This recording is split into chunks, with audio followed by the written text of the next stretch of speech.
अब जरा आगे बढ़ता हूं। जिनको पेट साफ नहीं होता उनको क्या क्या होता है?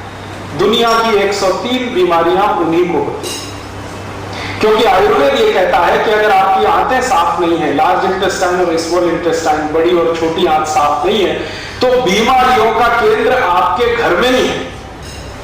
और 90% बीमारियां आपको मालूम है कब्जियत से शुरू होती हैं, कॉन्स्टिपेशन से शुरू होती है। हमारे देश में सभी बड़े चिकित्सक और वैद्य कहते हैं कि जिनका पेट साफ नहीं हुआ उनको कुछ भी बीमारी आएगी, संधिवात हो जाएगा, डायबिटीज हो जाएगी, कॉन्स्टिपेशन तो रहने वाला है, मुंह में से भयंकर बदबू आएगी, दांत आपके खराब हो जाएंगे, सांस में इतनी तेज बदबू होगी कि पड़ोसी बैठ नहीं पाएगा आपके पास, रात को नींद नहीं आएगी, भूख समय से नहीं लगेगी, भूख ठीक से नहीं लगेगी, शरीर में कमजोरी आती जाएगी। ऐसी 103 बीमारियां एक साथ आएंगी। अब उनको चूंकि कॉन्स्टिपेशन बहुत है तो ये सब बीमारियां उनको होती हैं। तो अब उसका इलाज क्या करते हैं वो? जब पेट साफ नहीं होगा तो सांस की बदबू भयंकर होगी। अब उस सांस की बदबू को रोकने के लिए वो दिन भर टूथपेस्ट लगाते हैं। हमारे देश में अब मुझे ये समझ में आने लगा है कि किसी भी भारतीय नागरिक को चिकित्सा सुविधा की जरूरत नहीं है, चिकित्सकीय ज्ञान की जरूरत है। हेल्थ फैसिलिटीज नहीं चाहिए, नॉलेज चाहिए। नॉलेज की बहुत कमी, और इतनी कमी है कि पढ़े लिखे लोग उससे ज़्यादा पीड़ित हैं। छोटी छोटी बातें नहीं जानते। पानी को उबाल के पीना ये इतनी छोटी सी बात है, लेकिन आज के समय की बीमारियों में सबसे इफ़ेक्टिव है, खासकर 3 महीने की ये जो। तो आप उनको बता दो भैया पानी उबाल के पियो, उबाल के पानी पीने से क्या होता है वो समझा दो उनको, 10 मिनट में समझ में आ जाए। फिर उनसे कहो कि खाना खाते हो तो कुछ ये खाओ ये मत खाओ, क्योंकि दिनचर्या ऋतुचर्या जो आयुर्वेद की है ना वो जरूर सीख लो।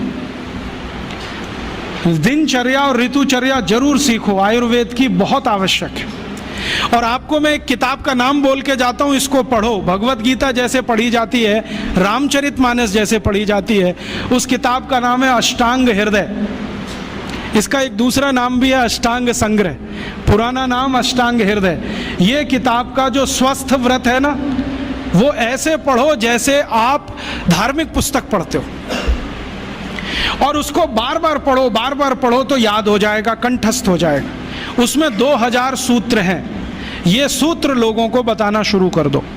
छोटे छोटे सूत्र हैं, जैसे खाना खाने के बाद पानी मत पियो, स्वस्थ रहना है जिंदगी भर तो खाने के 1 घंटे के बाद पानी पियो। क्यों नहीं पिए वो आप सब जानते हो, सरल भाषा में उनको समझा दो। फिर उनको बोलो पानी पियो तो घूंट भर भर के पियो, सिप करके पियो, ताकि ज़्यादा लार शरीर में जाए, वात पित्त कफ तीनों संतुलित रहे। ठंडा पानी कभी मत पियो। मैंने दुनिया में ठंडे पानी पीने वालों को बहुत देखा है। यूरोप और अमेरिका के लोग चिल्ड वाटर पीते हैं, बर्फ़ का पानी फ्रिज में रख के पीते हैं। परिणाम जानते हैं क्या होता है? सवेरे जब टॉयलेट रूम में जाते हैं तो 1-1 घंटे बाहर ही नहीं आते। उनको पूछो भाई तुम क्या कर रहे थे 1 घंटे वहाँ? तो कहते हैं न्यूज़पेपर पढ़ रहे थे, मैगजीन पढ़ रहे थे। क्यों पढ़ रहे थे? स्टूल पास नहीं होता। क्यों नहीं होता? कॉन्स्टिपेशन है, जोर लगाना पड़ता है फिर भी नहीं होता। गाना भी गाते हैं मेरे सपनों की रानी कभी आएगी, फिर भी नहीं आती। और अंतिम दुष्परिणाम पता है क्या होता है? उनको पेट साफ तो होता नहीं, तो सांस में से भयंकर बदबू आती है। किसी अमेरिकन यूरोपियन के नज़दीक बैठ जाओ, अगर वो लिस्ट्रीन स्प्रे करके नहीं आया तो 1 मिनट नहीं बैठ सकते। हर समय उनको माउथ फ्रेशनर स्प्रे करना पड़ता है, क्योंकि अंतड़ियाँ साफ नहीं है, कब्जियत है, मल भरा हुआ है, उसमें कचरा जमा है। फिर उनके पसीने में से भी बदबू आती है। क्यों? कब्जियत बहुत है। और पसीने की बदबू दूर करने के लिए डिओडोरेंट स्प्रे करते रहते हैं। और आप तो सब जानते हो कि अगर कब्जियत है तो बाल भी कड़क रहते हैं, तो उन कड़क बाल को सॉफ्ट करने के लिए क्या क्या सब करते हैं। शैम्पू लगाते हैं, शैम्पू के बाद पता नहीं क्या क्या लगाते हैं। ये सब वो जो करते हैं ना, उनकी मजबूरी है, स्टेटस सिंबल नहीं है। इसको अपने दिमाग से निकाल दो कि ये कोई स्टेटस सिंबल है। तो सरल भाषा में समझाओ, ठंडा पानी पीने से ये होता है, मत पियो, समझ जाएंगे। फिर उनको बोलो सवेरे उठो तो सबसे पहले पानी पियो।